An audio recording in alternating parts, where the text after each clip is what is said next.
Merci d'être sur Télé Africa dans le cadre de ce rendez-vous. 21 h, le grand rendez-vous, c'est donc l'émission qui met en relief les principaux sujets qui font l'actualité tous les mardis.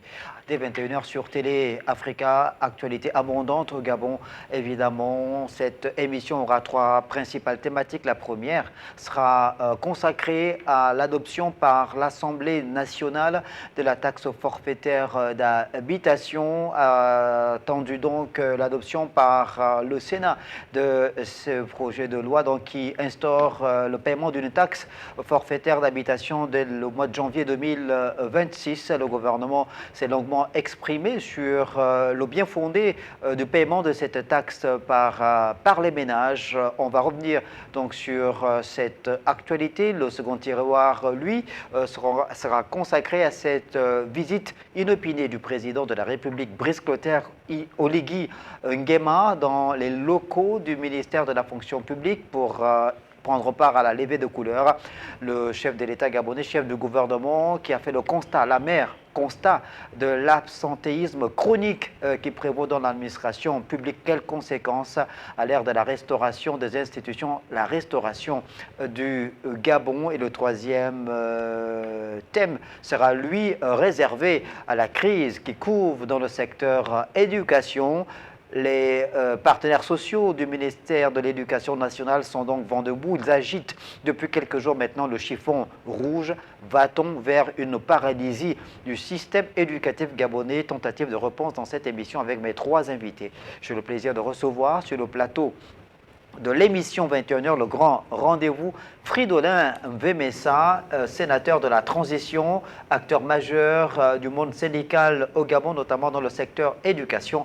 Monsieur Mvemessa, bonsoir. Bonsoir, monsieur Ange. Merci également à Félicien Rodrigue Nvou, acteur politique militant du Parti démocratique gabonais. Monsieur Nvou, bonsoir. Bonsoir, monsieur. Et notre troisième invité est Jean-Christian Combila, journaliste, analyste politique et coordonnateur général du mouvement Les Témoins de l'Histoire. Monsieur Combila, bonsoir. Bonsoir, monsieur Pambo. Merci beaucoup à tous les trois d'être là pour cette émission.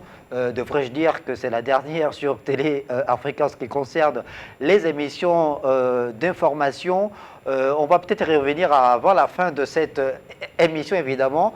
Alors, donc, vous suivez l'actualité, tout comme moi, évidemment, en ce qui concerne la marche du pays. Je l'ai dit, l'Assemblée nationale a donc adopté la taxe forfaitaire d'habitation. C'est fini, ça y est, c'est bon. Pour ce qui est de l'Assemblée nationale, évidemment, on sait que le texte doit être adopté en des termes identiques par les deux chambres du Parlement. Le gouvernement avait fait l'annonce lors du Conseil des ministres du 4 décembre dernier, je crois, du paiement de cette taxe forfaitaire d'habitation, ce qui a donc occasionné une sorte de levée de bouclier de la part des populations gabonaises qui ont souhaité en savoir plus sur le bien fondé du paiement de cette taxe, et le gouvernement qui a donc dû mettre en relief des éléments de langage en commettant les hauts responsables des différentes administrations concernées par cette opération.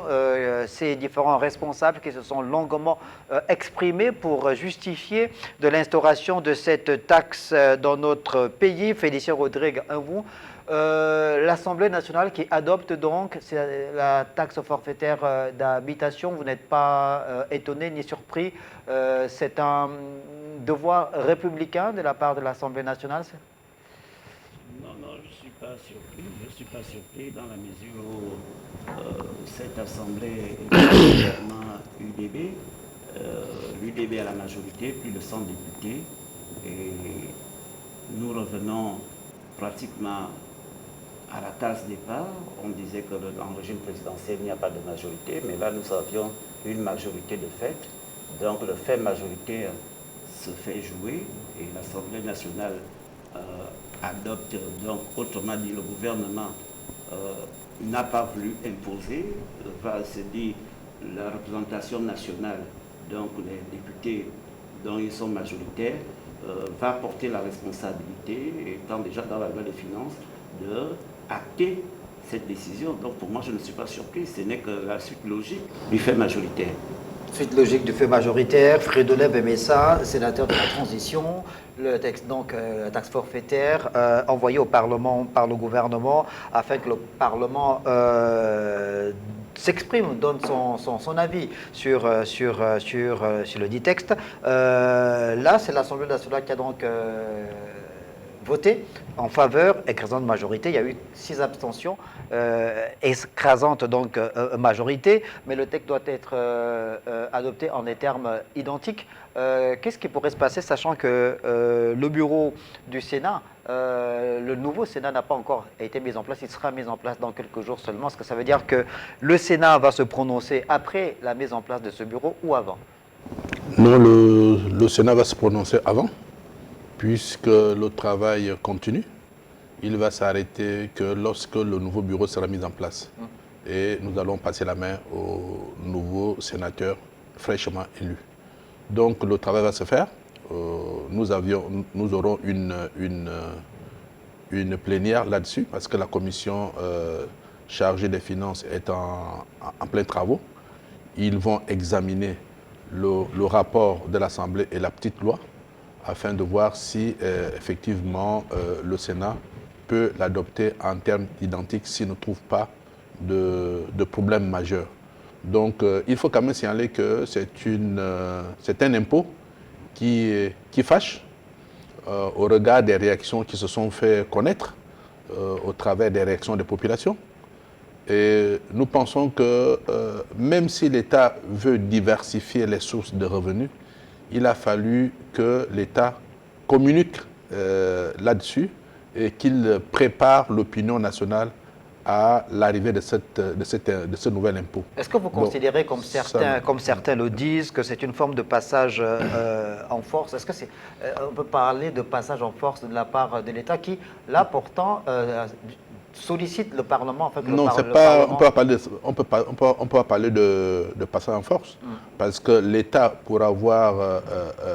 pour adopter ou pour faire passer un impôt, il faut que le Parlement légifère. Il faut que c'est le Parlement qui a le droit d'instituer l'impôt dans un pays. Donc ce n'est pas le rôle de l'État, ce n'est pas le rôle du gouvernement. Le gouvernement propose une source de revenus et il revient au Parlement de légiférer là-dessus pour que cet impôt ait force de loi. Donc le rôle du Parlement, c'est de collecter l'impôt. Donc le Parlement, le gouvernement propose des sources de revenus qu'il veut diversifier, parce qu'il ne faudrait pas que le pays... On comprend la motivation du gouvernement. C'est une motivation noble. On veut que l'État puisse s'autofinancer, parce qu'on est trop tributaire des ressources d'emprunt.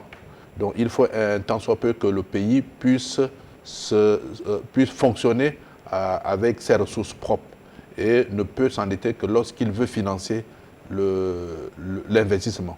Or, le contraire, c'était qu'on vivait une situation atypique qui fait en sorte que l'État empruntait de l'argent pour financer le fonctionnement, ce qui ne pouvait pas favoriser son développement. Donc aujourd'hui, la taxe est là. Le gouvernement a identifié une source de revenus.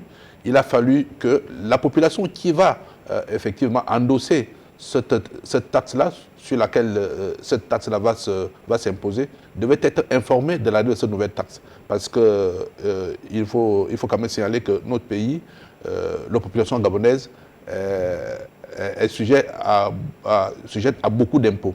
Parce que nous croulons sous le poids de l'impôt. On a à peu près une certaine des taxes que nous payons. Donc ça fait...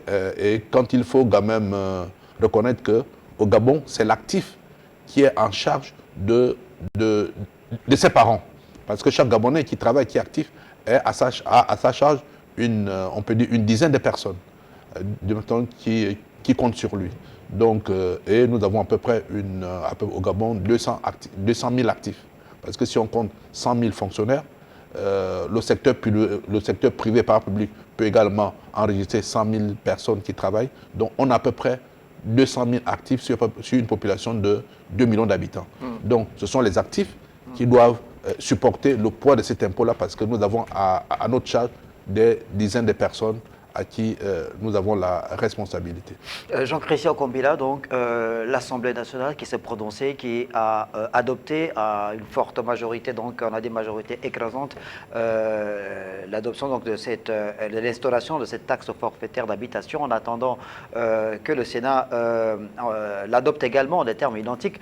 Vous ne pensez pas un seul instant que le Sénat puisse retoquer justement cette taxe forfaitaire d'habitation, sachant que le Parlement aujourd'hui est à forte coloration UDB?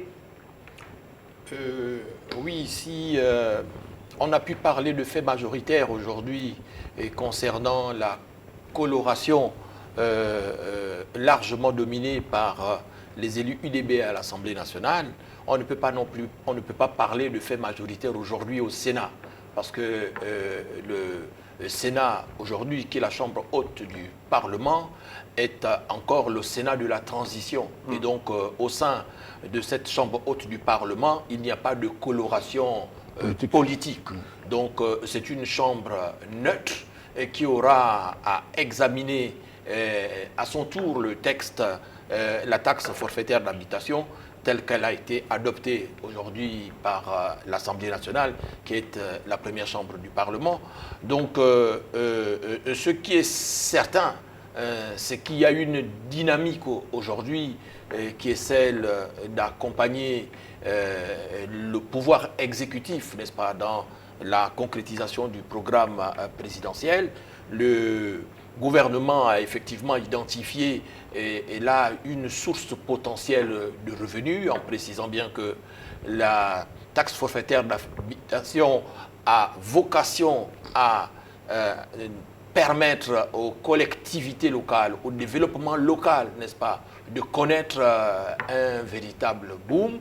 On s'en réjouit. Le ministre de l'économie, des finances, le ministre d'État, M. Oima, a été auditionné par la commission des finances de l'Assemblée nationale. Il a expliqué les tenants et les aboutissants de cette taxe-là. Donc aujourd'hui, lorsqu'elle est adoptée par l'Assemblée nationale, cela ne surprend personne. Même si cela ne surprend personne, il reste que les avis sont toujours partagés au sein de l'opinion parce que, comme le disait M. Vemessa, trop d'impôts tue l'impôt. Et donc aujourd'hui, les actifs gabonais ont du mal à accepter cette taxe-là. Et je pense que le gouvernement a ce devoir de pédagogie répétitive, n'est-ce pas, à implémenter. Il faut absolument expliquer. Il faut absolument ne pas se gargariser de cette victoire-là. Est-ce qu'on doit penser que le gouvernement vient là de remporter une victoire politique avec l'adoption par l'Assemblée nationale de cette taxe forfaitaire? Je n'irai pas jusque-là. Et donc, je pense que le gouvernement doit savoir raison garder et ne pas se montrer triomphaliste, n'est-ce pas, au moment où les populations, n'est-ce pas, vivent un contexte déjà difficile pour les ménages, un contexte vraiment difficile pour les fonctionnaires, et la tension sociale est perceptible au moment où on adopte cette taxe forfaitaire à l'Assemblée nationale. Selon ce que l'on observe évidemment depuis que le gouvernement a fait l'annonce de paiement de cette taxe forfaitaire d'habitation dès le mois de janvier 2026, évidemment les réactions, celles des ménages, celles des populations, vont dans le même sens, c'est-à-dire une situation, vous venez de le décrire, Jean-Christian Combila, sociale assez tendue, une forme de chape de plomb sur la société, gabonaise. Le gouvernement s'est exprimé évidemment pour justifier le bien fondé de l'instauration de cette taxe forfaitaire d'habitation qui a pour principale mission de renforcer les ressources publiques, de financer les services publics essentiels, d'améliorer également les infrastructures et les équipements urbains et de soutenir la politique de relance économique. Ça, ce sont les mots les mots du gouvernement donc pour justifier l'instauration de cette taxe qui est donc une contribution destinée à améliorer le cadre de vie dans les villes et les quartiers.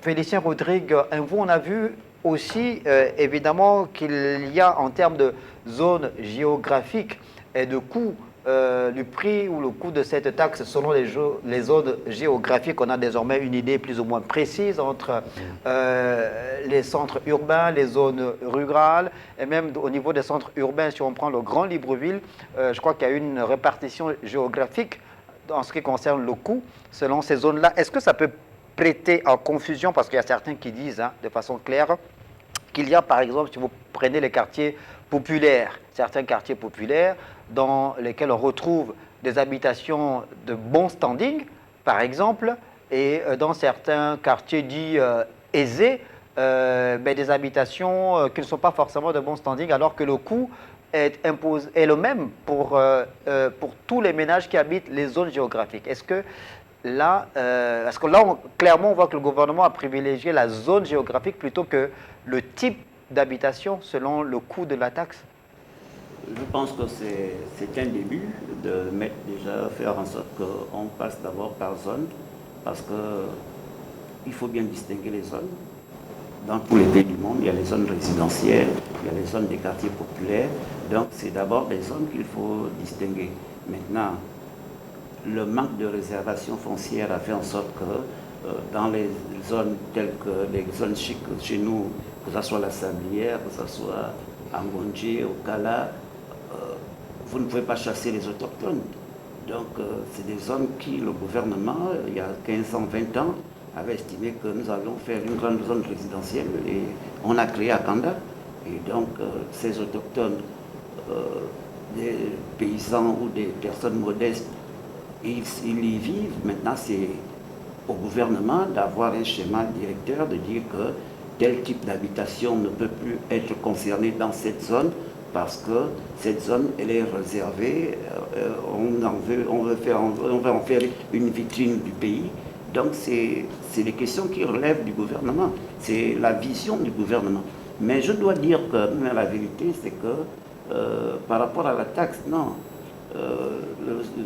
Le sénateur de la transition disait, je n'ai pas souvenance, une seule fois en 2 ans, où sans qu'il y ait des partis politiques, sans qu'il y ait des partis pris, là où l'Assemblée nationale de la transition ou le Sénat de la transition ait mis en minorité un projet de texte, un projet de loi, une loi émanant du gouvernement de la transition.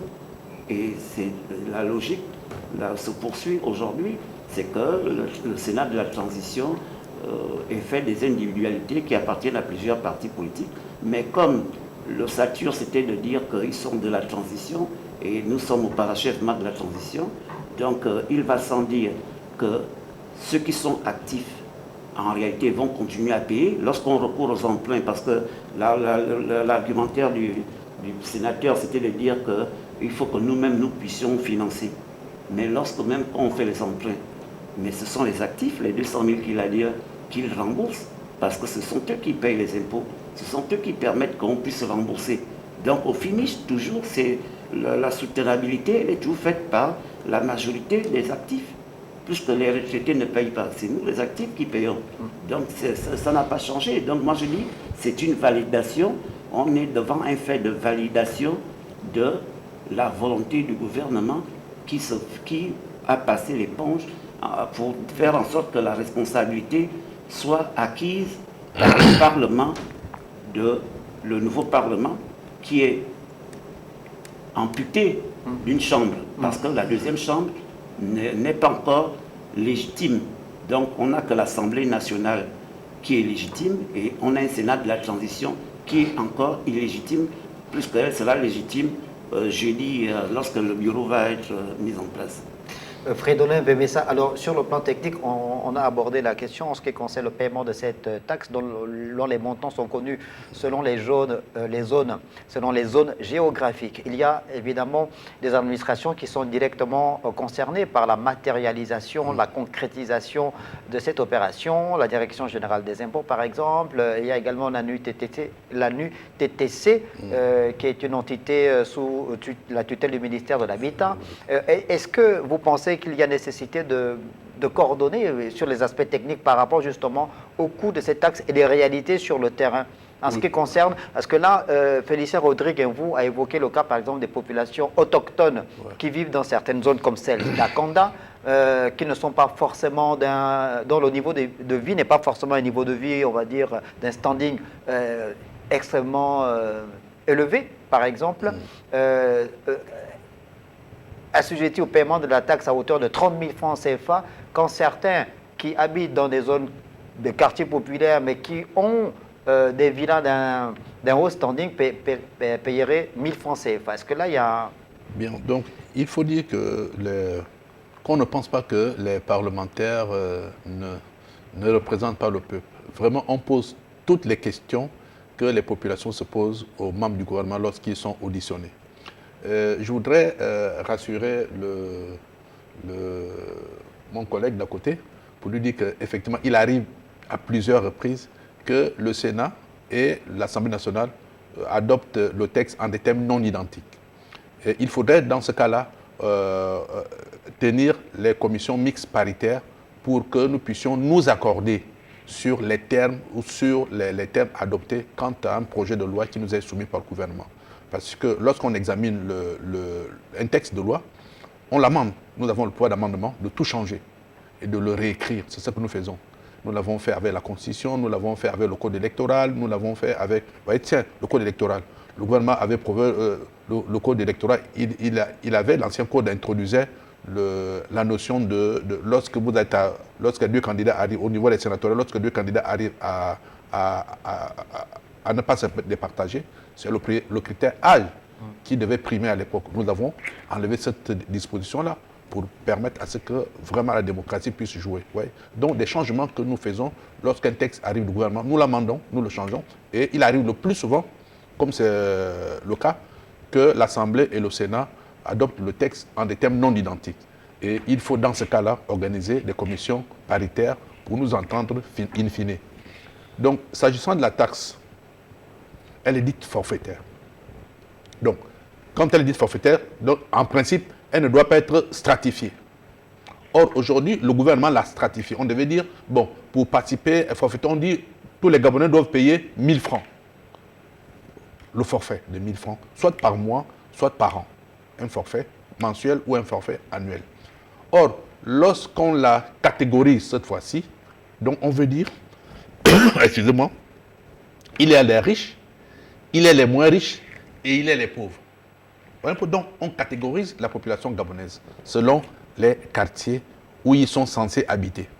Ça n'introduit pas l'objectivité. Nous l'avons dit au ministre du budget hier, qu'il faudrait affiner le document, l'impôt. Personne n'est contre l'impôt. Je l'ai dit à une femme ce matin. J'ai caricaturé. J'ai dit, le pays c'est comme si on faisait la tontine. Vous voyez, il y a une mère tontine et il y a ceux qui participent à la tontine.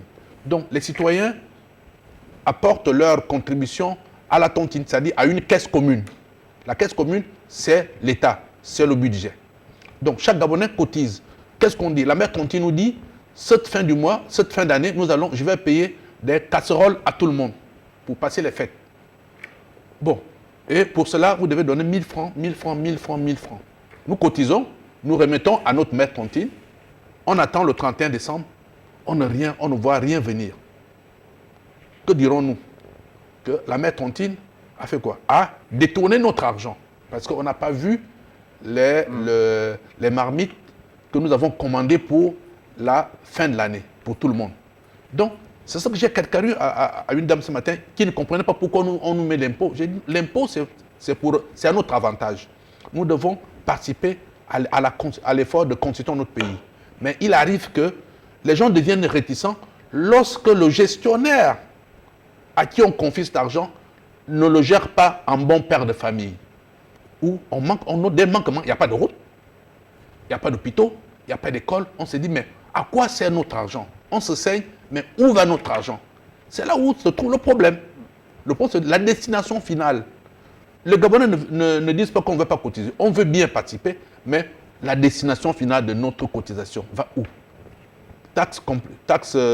Nous avons plusieurs taxes à payer. La TVA. Nous avons la contribution spéciale électricité, contribution spéciale l'eau, contribution spéciale ordures ménagères. On a la taxe audiovisuelle. On a beaucoup de taxes. La IRPP pour les fonctionnaires. Bon, tout ça, on ne voit rien. Donc, ce sont des inquiétudes que les populations soulèvent et que nous transmettons aux gouvernants, à ceux qui sont à l'exécutif pour leur dire, oui, c'est bien, on veut bien consentir cet impôt, mais les populations sont réticentes parce que.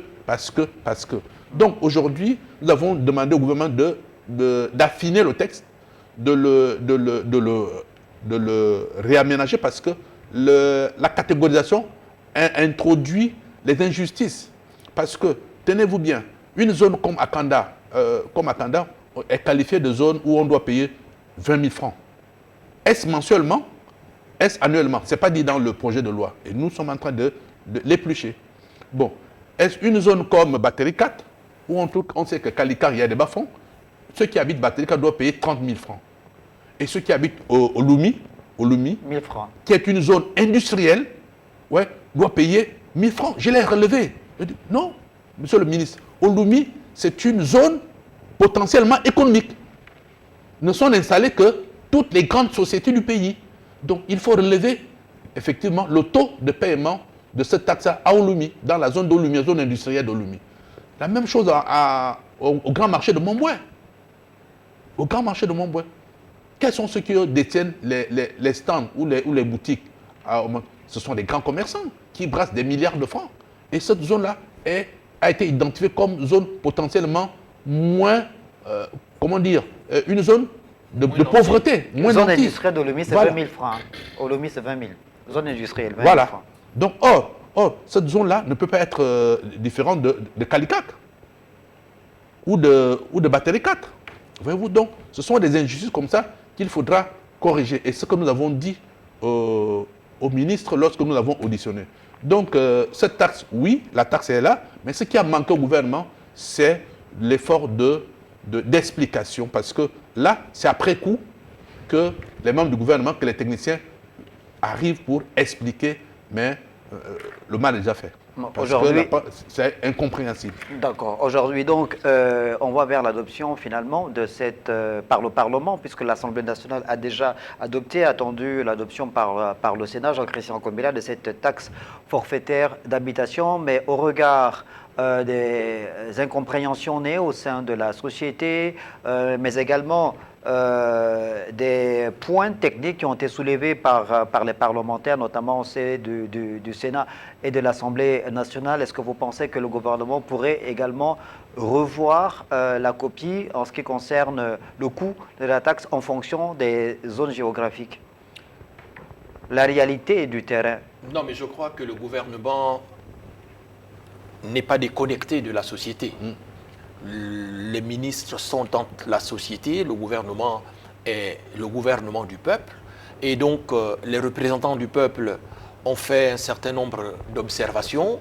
Et je pense que si le gouvernement a envoyé le texte au Parlement, c'est pour recueillir, in fine, les avis des deux chambres du Parlement. Et je pense qu'il serait bien avisé, le gouvernement, de prendre en compte les critiques qui vont émaner du Parlement. Ce qui est sûr et certain, c'est que la taxe forfaitaire d'habitation va être adoptée, elle va être effective dans notre pays. Mais ce qui pose problème, encore une fois, c'est au niveau de la gouvernance politique.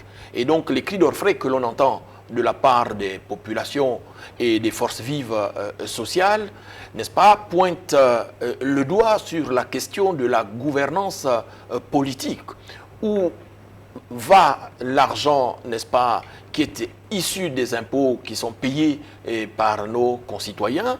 C'est la question que tout le monde se pose. Et elle se pose d'autant plus aujourd'hui avec acuité qu'on va vers la décentralisation, vers le transfert de compétences.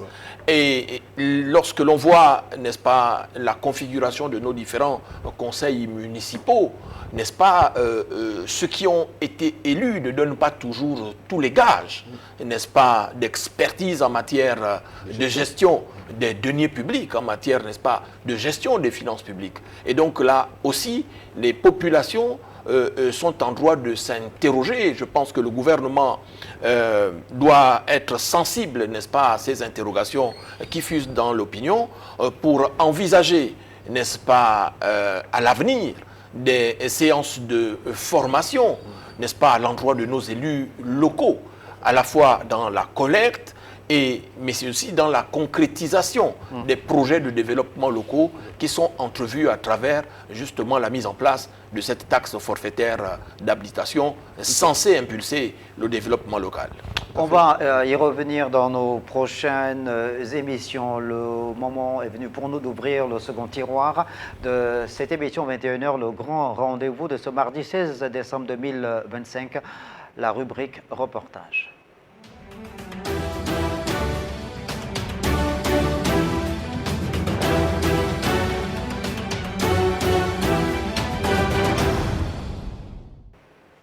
Le reportage de nos confrères de la presse présidentielle qui était hier 15 décembre à la fonction publique. Le chef de l'État, chef de gouvernement, le président de la République, Brice Clotaire Oligui Nguema, a donc procédé à la levée de couleurs dans cette administration. Ça a été également l'occasion pour lui de faire le Saint Thomas, de toucher du doigt, de faire le tour du propriétaire finalement de certains bureaux de la fonction publique, du ministère de la fonction publique.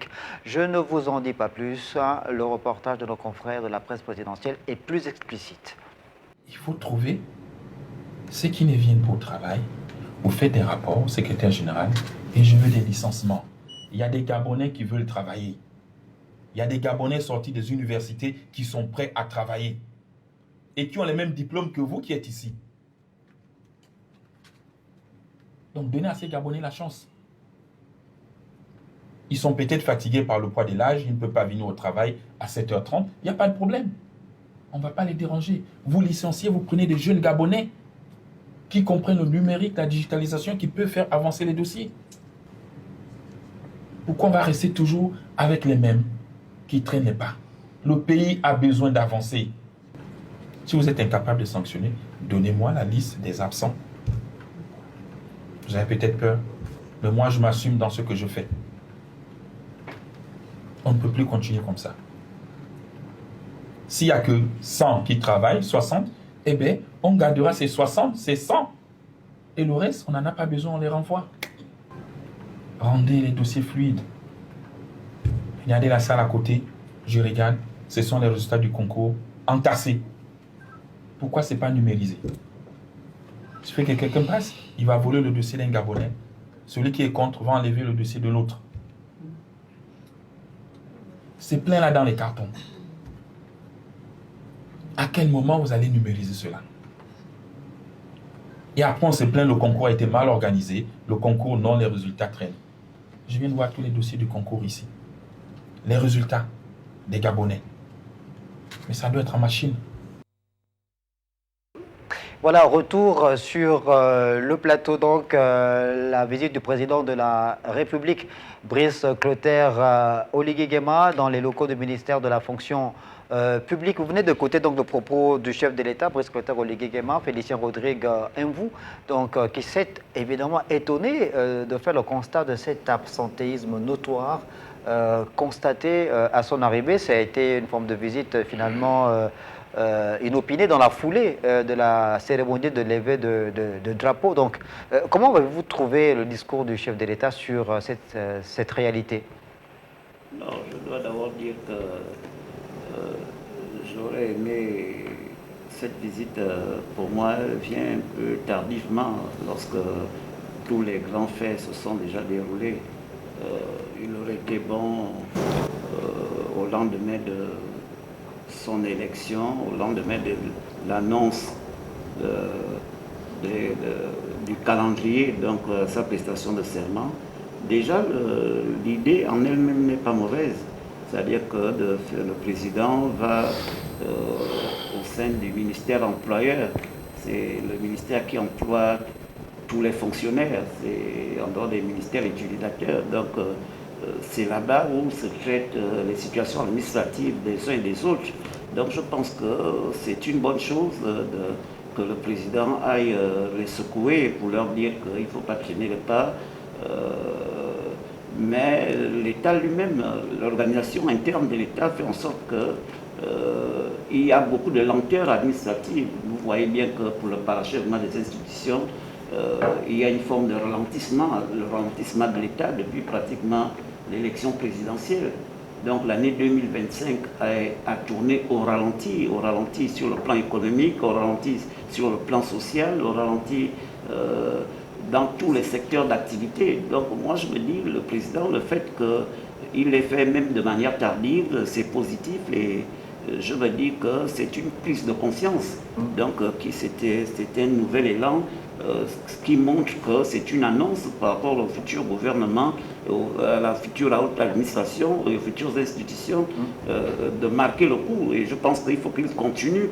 Ça ne doit pas s'arrêter, c'est juste une simple visite, mais ça doit être des visites un peu plus régulières.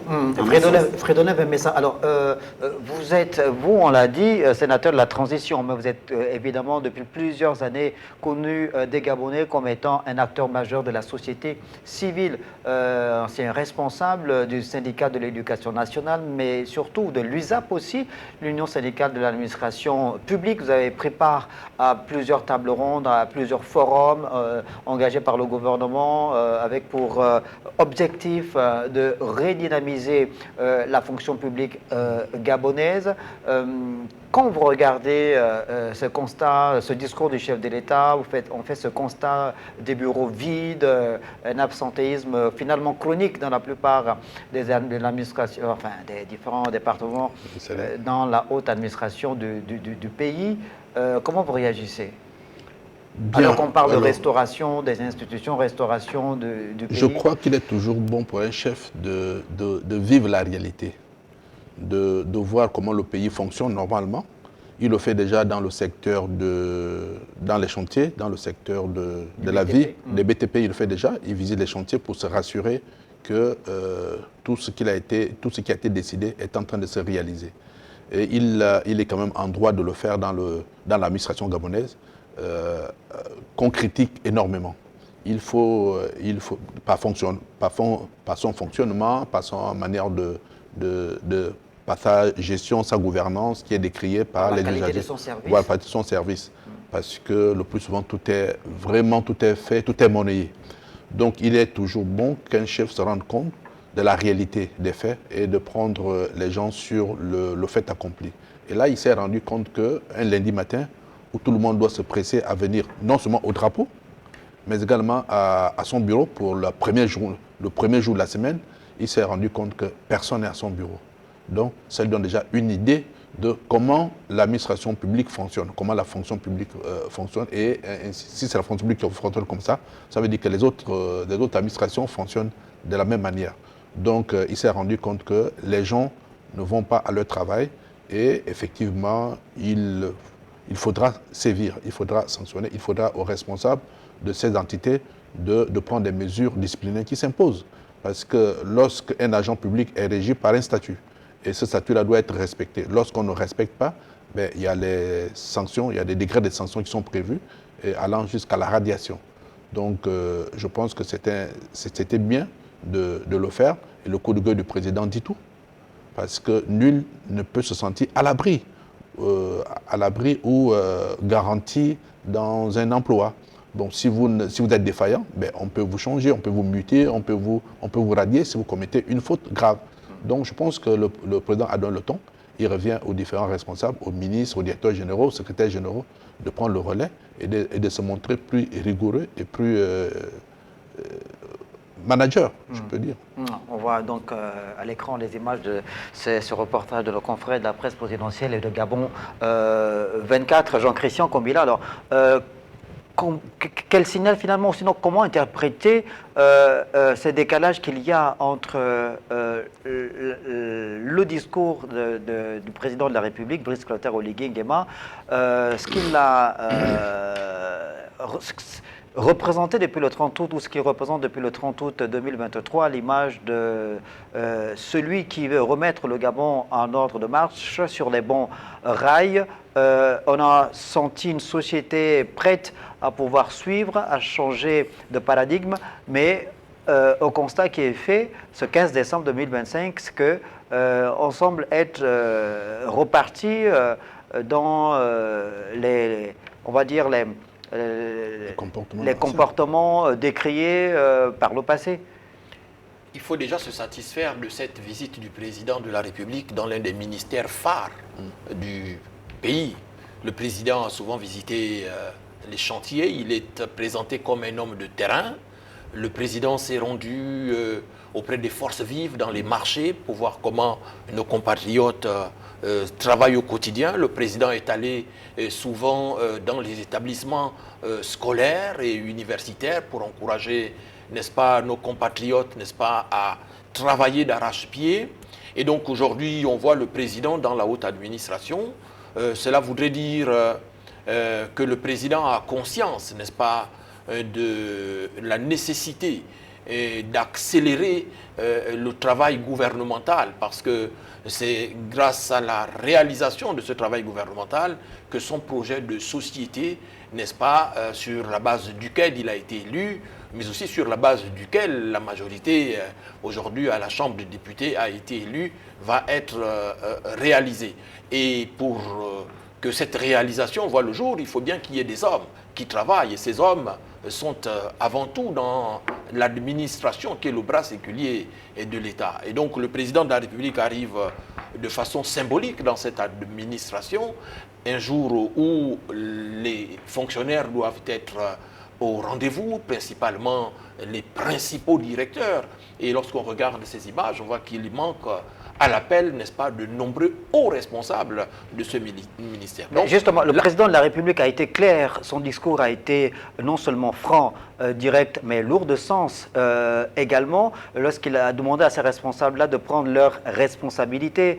Il a dit, c'est pas à lui de sanctionner, mais à ces hauts responsables dont vous parlez de prendre leurs responsabilités. Est-ce que vous pensez qu'il y a des formes de connivence, que ces responsables n'ont peut-être pas les coups des franges ou sont démissionnaires par rapport à ces comportements qu'ils observent de la part de leurs collaborateurs? Comment expliquer justement qu'au niveau de la fonction publique, on ait du mal à pouvoir prendre des sanctions, mettre les agents devant leurs responsabilités?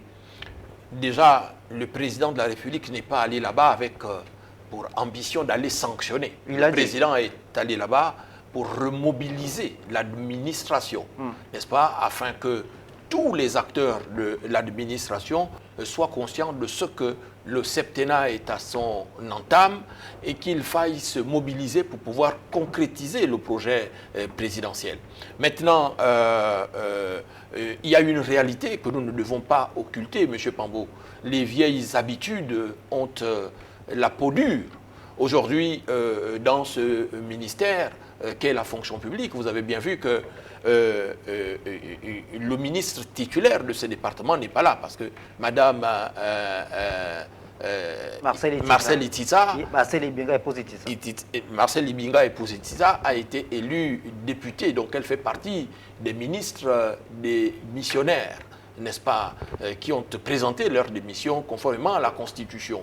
Et aujourd'hui, pour dire vrai, il n'y a pas un ministre titulaire à la tête de ce département ministériel, même s'il y a un ministre on ne va pas dire que ces comportements-là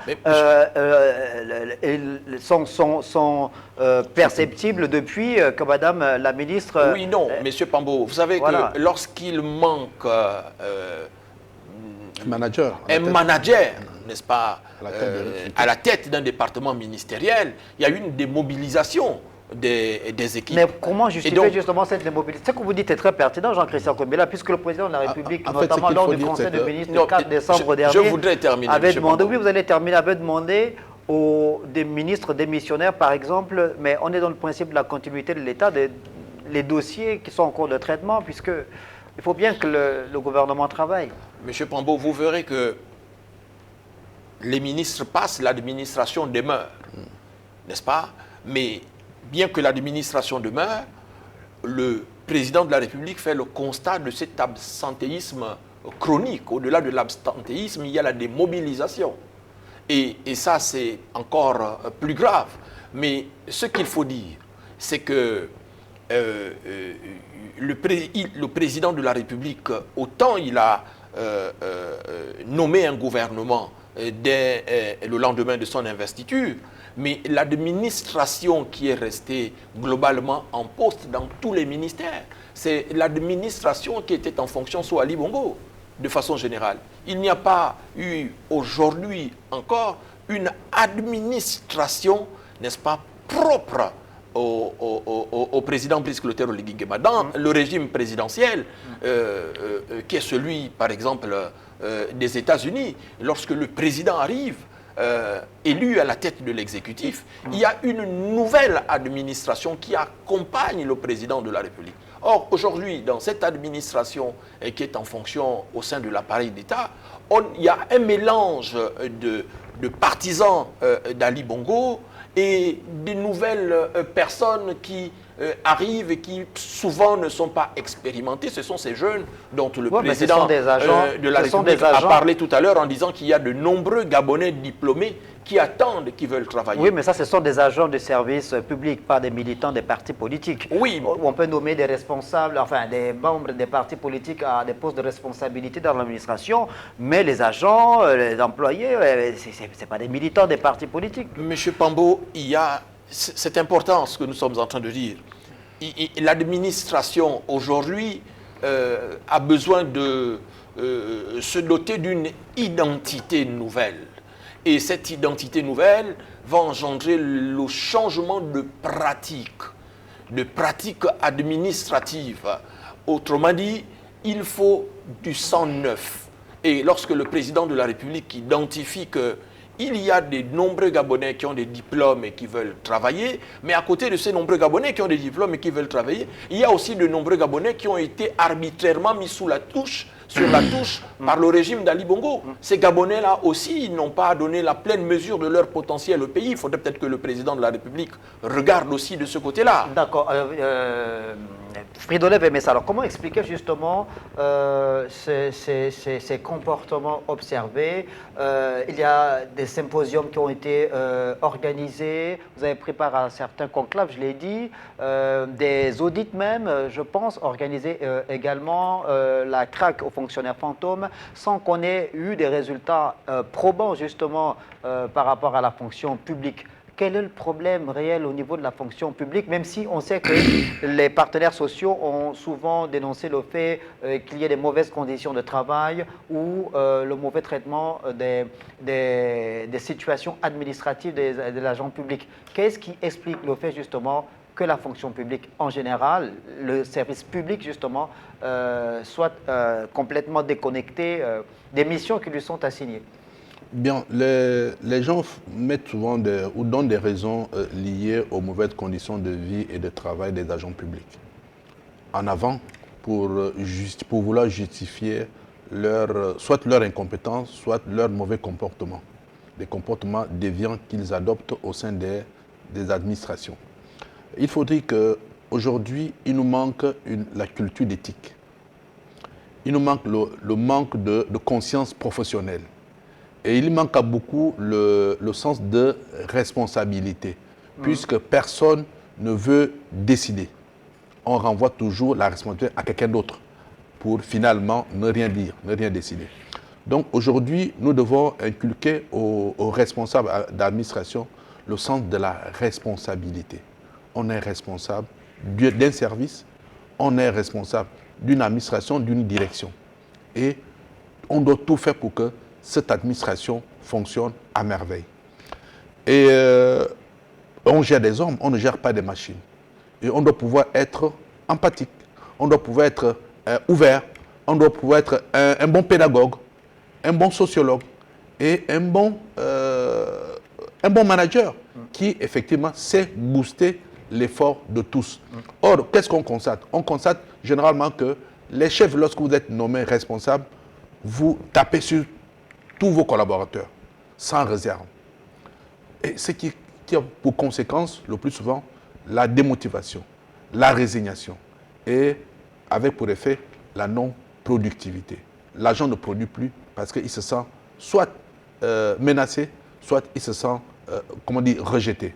Donc il n'est jamais responsabilisé. Donc le chef veut tout faire et même lorsqu'il ne sait pas faire, il veut s'accaparer de toutes les responsabilités sans vouloir partager effectivement avec ses collaborateurs.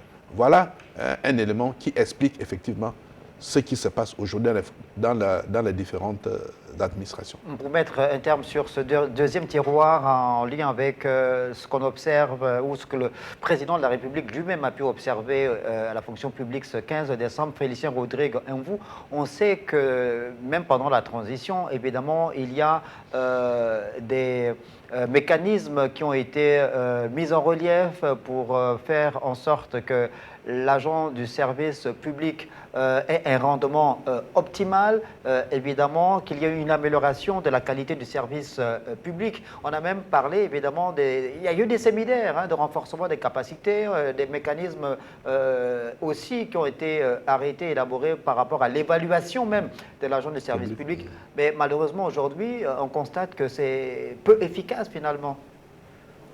Non, moi j'ai un autre regard. Je pense que ça, on peut mettre ça sur le compte d'un élément positif. Parce que je comprends pourquoi le ministère, je vous ai dit que le ministère de la fonction publique, c'est le ministère employeur. Alors, dans la transition, j'ai noté, vous parlez de mécanisme, il y a eu, c'est un maître à l'actif quand même, c'était sous la transition. Et donc, je pense que c'est en Conseil des ministres que cette décision a été prise, une décision salvatrice qui consistait à nommer des directeurs de ressources humaines issus de la fonction publique.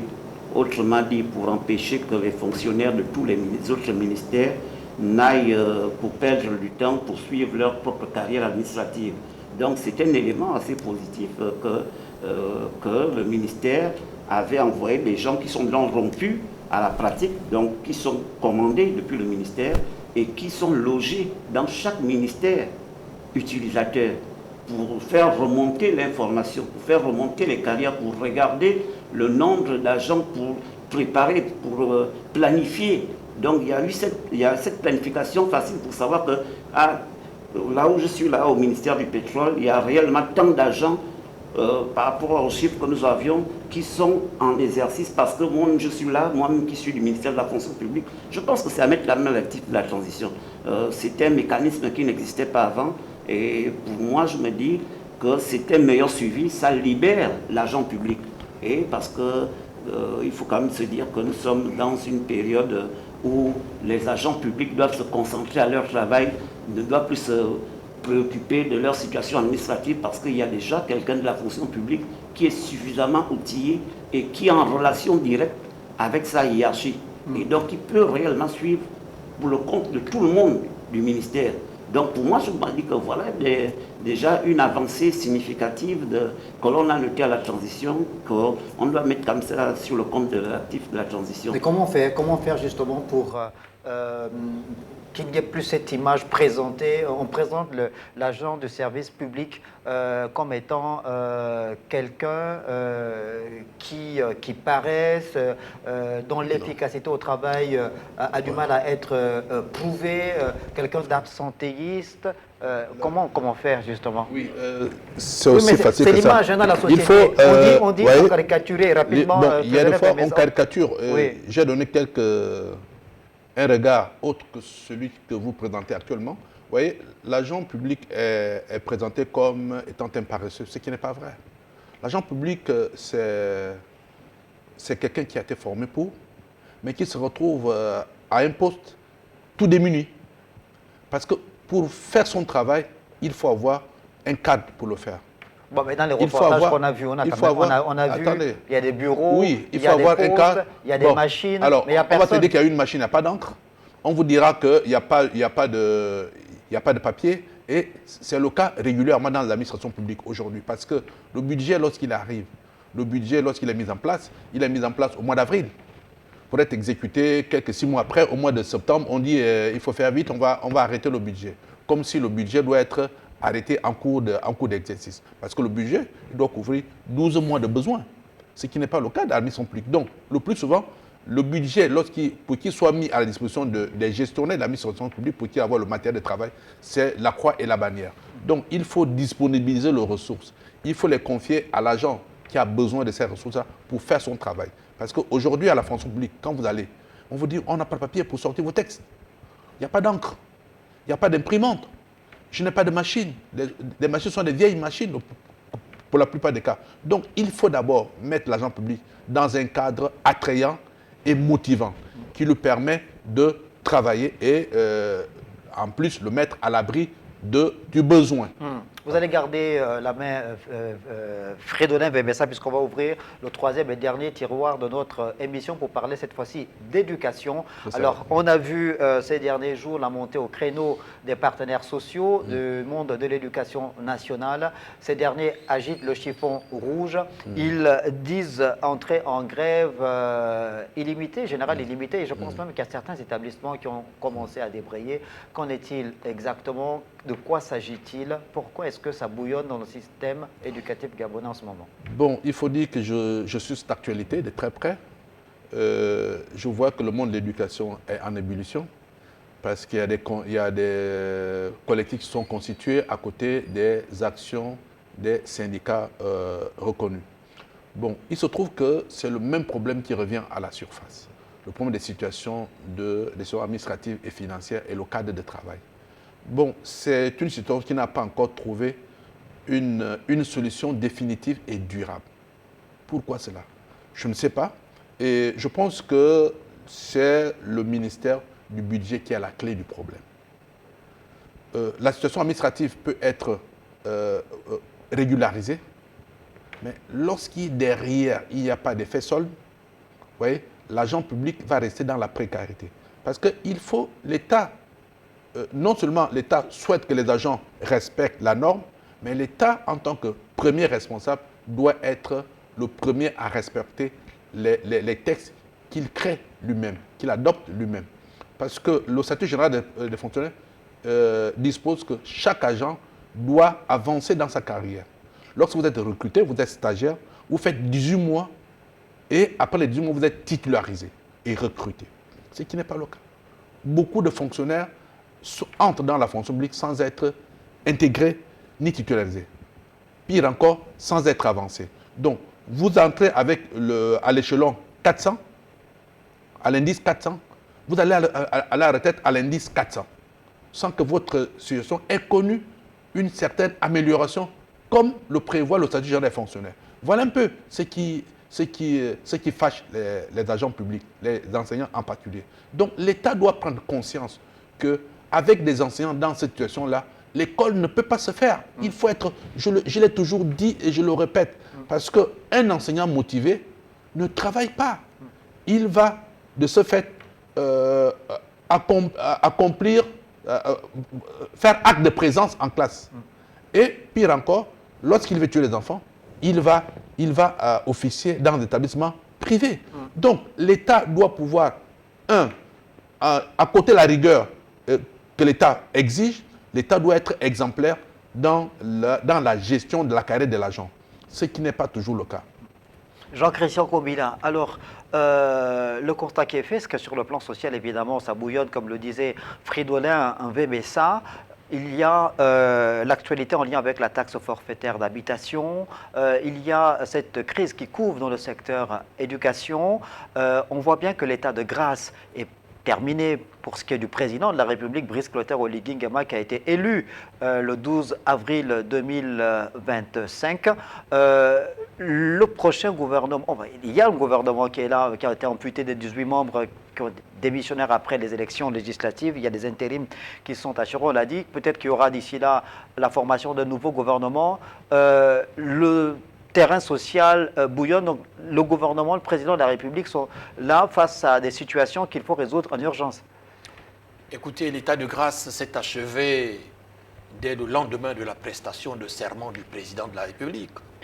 Vous vous souviendrez que le président de la République lui-même avait expliqué la compréhension que lui se faisait légitimement des 94% des suffrages qu'il a obtenus, en disant que c'était 94% d'attentes fortes de ses concitoyens. Et donc ce sont aujourd'hui ces attentes qui s'expriment dans les différentes couches sociales de notre pays. Et le symbole de cette tension vient justement de l'éducation nationale, parce que Voyez-vous, lorsque l'éducation nationale bouillonne, c'est toute la société qui est paralysée. Et en même temps qu'on observe à travers les revendications des enseignants qui sont légitimes, que les enseignants en tant que personnes physiques sont en difficulté à cause de la précarité galopante à laquelle ils font face, il y a en même temps l'école qui elle-même est de facto en crise, l'école en tant qu'institution. Et on le voit au quotidien avec le problème d'insécurité galopante. Des violences en milieu scolaire. Dans l'enceinte scolaire qui n'est plus un sanctuaire. Il y a des enseignants qui décèdent en cascade, en plein cours, à Libreville. Mais il y en a quoi, 3, 4 ces derniers jours? Non, 4, plus. Comme à l'intérieur du pays. Près d'une dizaine. Et cela peut s'expliquer aussi en partie par le stress qui est le leur, la pression sociale qui justement les assaille. Donc c'est une situation sociale qui est tendue aujourd'hui. Le pays a besoin d'un second souffle. Et ce second souffle devrait passer très rapidement par la constitution d'un nouveau gouvernement, n'est-ce pas, avec à la fois des personnalités technocratiques, mais aussi politiques, parce que si le président de la République a une oreille auditive, n'est-ce pas, face aux attentes de ses concitoyens, ce n'est pas toujours le cas avec les collaborateurs du président de la République. Lorsqu'ils sont interpellés sur des situations, ils ne donnent pas toujours la pleine mesure d'attention. Et on a vu le président de la République se débarrasser d'un certain nombre de collaborateurs devenus sulfureux et envahissants. En même temps, on a des collaborateurs du président de la République qui sont sous les barreaux aujourd'hui. Donc tout ça est tel que le pays a besoin de retrouver sa pleine sérénité, n'est-ce pas, de garder le cap de l'espérance qui a été tracé par Brice Clotaire Oligui Nguema avec le plébiscite que le peuple gabonais lui a accordé le 12 avril 2025. C'était également votre conclusion, Jean-Christian Kombina. Félicien Rodrigue, et vous, votre réaction sur cette situation qui prévaut actuellement dans le secteur éducation, ce sera également votre conclusion avant qu'on ne mette un terme à cette émission. Oui, non, je regarde avec attention les trois sujets dont nous avions parlé. L'un des faits que nous vivons dans le secteur de l'éducation, à mon sens, est dû à l'absence prolongée du manager, parce que c'est un ministère assez sensible. C'est un ministère qui concerne les parents, qui concerne les élèves eux-mêmes, qui concerne l'avenir du pays. Et lorsque un proviseur, un directeur, un secrétaire général, qui est le patron un peu de l'administration en l'absence de Madame le ministre, reste longtemps, et celui qui est intérimaire n'étant pas, parce que les intérims, encore là, on ne va pas revenir sur comment les intérims se sont faits. Normalement, les intérims obéissent au rang protocolaire en fonction des gens qui ont l'habitude d'assurer l'intérim. Là, nous avions eu une intérim qui date de plus d'un mois. Et cet intérim fait en sorte qu'il y a des urgences. Et ces urgences-là, les intérimaires n'ont pas le pouvoir.